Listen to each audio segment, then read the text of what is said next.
সবাইকে লোটাস পরিবারের স্বাগত। এই যে লোটাস গ্রুপ অফ হসপিটাল বা দেবলিনা গ্রুপ অফ হসপিটাল, এর একটু ইতিহাস সবাই জানা দরকার, কারণ সামনে যারা আছে সবাই নতুন আমাদের কাছে। গতকাল পর্যন্ত কেউ কাউকে আমরা জানতাম না, চিনতাম না, বা আজ থেকে আমরা একটা পরিবারে, লোটাস পরিবারে জয়েন করেছি। তো একটা পরিবারে যেন সবাই থাকে, বাবা মা ভাই বোন, আমরা ঠিক সেইভাবে আমাদের হসপিটালটাকে চালিয়ে নিয়ে যাবো। In hospital setup, there is basically no fixed working hours.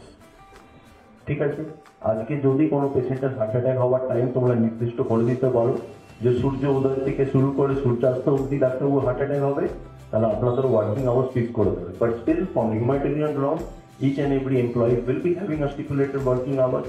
Plus তার থেকে যদি 20 মিনিট প্লাস বা মাইনাস যদি কোনোভাবে হয়, please don't get offended for us. একটা হসপিটাল মানে আমরা সেবামূলক কাজে সবাই জড়িত। আমরা যদি কাউকে সেবা প্রদান করি তাহলে তার প্রথম শর্ত হচ্ছে পজিটিভ। আমাদেরকে পজিটিভ থাকতে হবে, আমাদেরকে খুশি থাকতে হবে। আর কেউ যদি খুশি থাকতে পারে তাহলে তার মধ্যে যে পজিটিভিটিটা আসে সেটা পৃথিবীর কোনো কিছুর মধ্যে আসে। কারোর কোনো প্রবলেম, কার ফ্যামিলির প্রবলেম, কার মনিটরি প্রবলেম, সে আমাকে এসে বলুক, আমি তার পাশে। শুধু এই দুটো দিকটা জিনিস যেন মাথায়